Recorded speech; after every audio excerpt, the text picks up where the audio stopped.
Just letting it sit like that and then watch my line run off. This is a really light jig. Perfect for this fly rod. Welcome back to Heartland Makes and Outdoors. In today's video, we're going to be tying this jig up right here.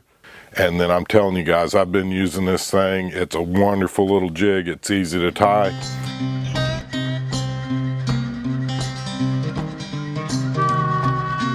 The one we're going to be tying today, we're going to be using a 1/32 ounce jig head. This has been powder coated with the kind of the chartreuse on top and then the pink on bottom. As you're looking at it, in reality, it's going to be chartreuse on bottom when it's tied up to your fly rig. We're going to start out using some of these rubber worms, these little rubber worms. If you guys ever get tired of missing fish, these little deals work like a champ. Now, the trick to these is getting them to tie in here, because they're not super easy to work with. The other trick to this is, do not, under any circumstances, use head cement, Sally Hansen's, any kind of fingernail polish that you would ordinarily use. Do not use it if you're using these rubber worms, because it will disintegrate them probably in your tackle box before you even get to go. But this is going to be a real light wrap, because these rascals are hard to tie. We're going to go down that one side all the way down and then back up, and then we're going to pull this one around here and do the same thing. And I'll tell you a little trick about this while we're tying it up, because this is going to be a real quick tie. Panfish will actually tear these things up. And I'll show you a video clip towards the end with me catching a nice panfish as well as catfish. This is what we're going to be using for the chenille. It's the Ultra Chenille Standard Chartreuse Ultra, and it's really small, guys.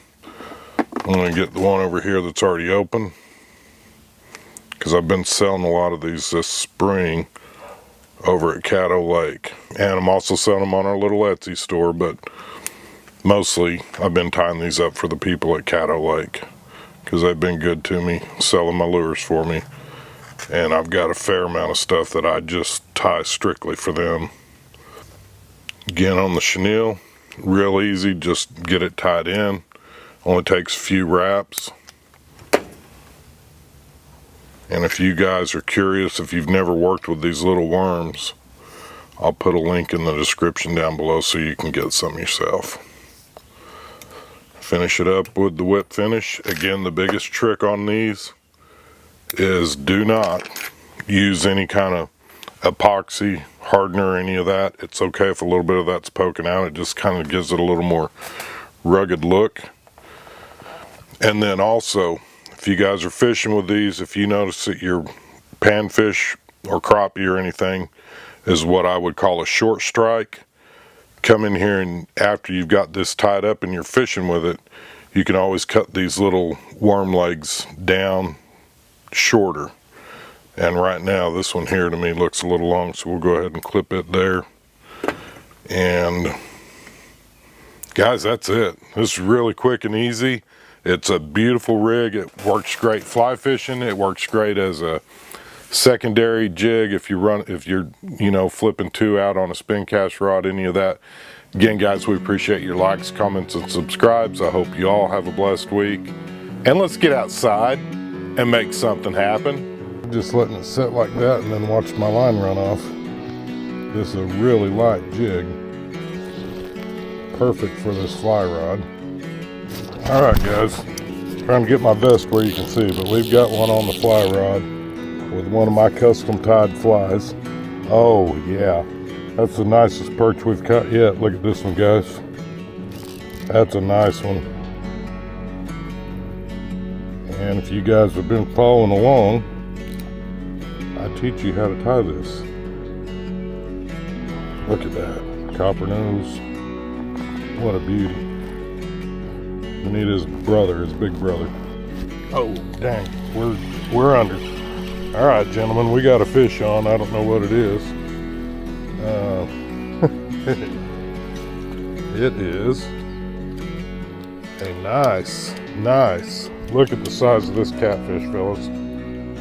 All right, that's what I'm talking about. Can you see that?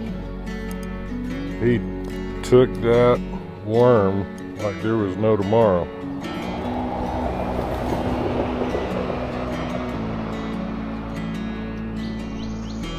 Gotta watch that. Ah, dagnabbit. Come here, kid. The big key takeaway is do not use any kind of hardener, Sally Hansen's, any of that, and do not store this in a tackle box if you've got other hand-tied jigs where you've used the head cement, Sally Hansen's, epoxy, any of that, because these little pieces of rubber will disintegrate. So